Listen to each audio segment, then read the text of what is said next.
Katy Perry didn't just go to space. She came back down wearing a custom-designed spacesuit, kissed the Earth like she'd survived a war zone, and declared herself spiritually reborn. But what was supposed to be a transcendent moment in the pop star's evolution quickly became one of the most ridiculed events of the year. And then Joe Rogan got involved. What he said wasn't just brutal, it was surgical. With a few pointed observations and a dry, bewildered tone, Rogan did what the internet had already begun: turned Katy Perry's PR dream into a meme-fueled spiral she may never fully recover from. The mission was launched with fanfare. Katy, alongside Gayle King and Lauren Sanchez, boarded Jeff Bezos' Blue Origin capsule for an all-female flight into space. The media treated it like a historic moon landing. Oprah cried. Katy cried too. She proclaimed the 11-minute experience as the second most powerful moment of her life, right behind childbirth. Not her Grammy performances. Not her Super Bowl halftime show. Floating in a pre-programmed capsule for less time than it takes to heat up dinner. And that disconnect hit the public like a meteor. Joe Rogan didn't even need to go full scorched earth.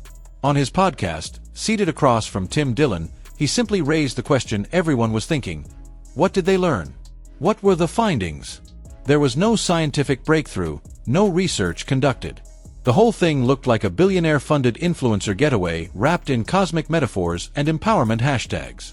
Katy brought a daisy on board to represent love, Earth, and her daughter. She said she felt connected to humanity. That she might finally get her ears pierced because now she's brave enough. Her voice trembled with emotion. But viewers weren't feeling moved, they were cringing. To the internet, this wasn't women in space. This was a group of media elites playing dress-up with rocket fuel.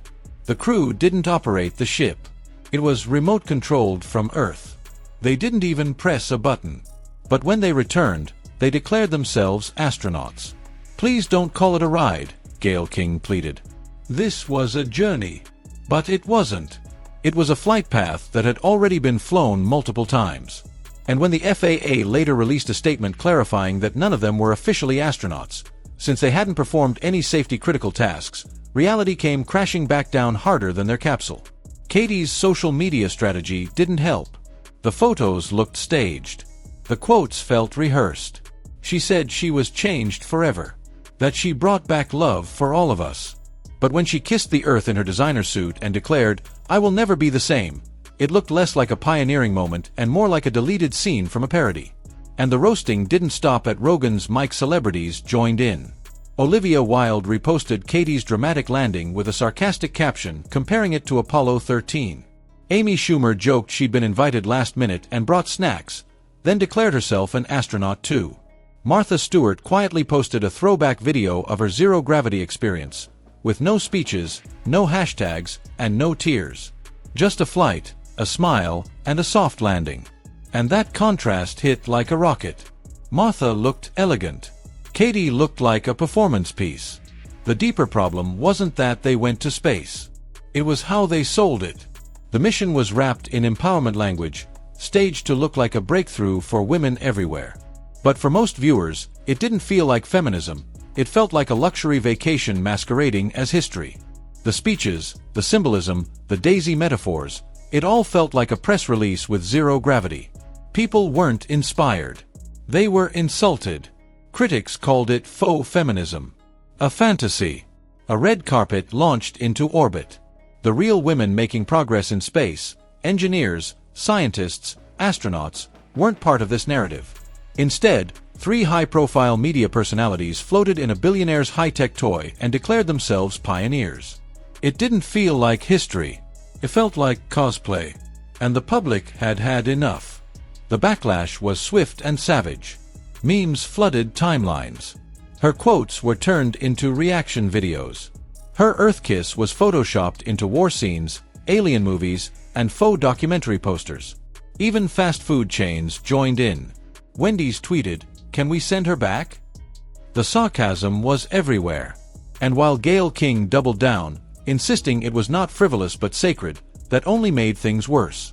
People weren't laughing because they hated the idea. They were laughing because they saw through the spectacle. There's a huge difference between taking up space and making space. That was Katy Perry's closing message. But to many, it felt hollow. Real trailblazers earn their spotlight through risk, resilience, and results. They don't float for 11 minutes and declare themselves prophets. The audience didn't want metaphors. They wanted meaning. They wanted humility. Instead, they got a daisy, a speech, and a spotlight that overstayed its welcome. In trying to create a moment, Katy Perry created a parody. She aimed for legacy and landed in luxury. She wanted to launch a new narrative and instead became the main character in the internet's favorite satire. The daisy, once a symbol of her daughter and Earth's love, became the symbol of everything that went wrong, of how quickly sincerity can turn into spectacle in a world where branding overtakes meaning. Her journey into space could have been a beautiful metaphor for transformation. But instead of lifting people up, it rubbed them the wrong way. The message got lost in the hashtags, the soundbites, the dramatic monologues. And when Joe Rogan asked the one question that pierced through it all, what were her findings? There was only silence. Maybe Katy didn't mean for it to go this way. Maybe she just wanted a moment of growth, of personal reinvention. But when every step of that journey is carefully curated, overly polished, and soaked in PR lingo, the audience checks out. The internet doesn't hate ambition. It hates inauthenticity.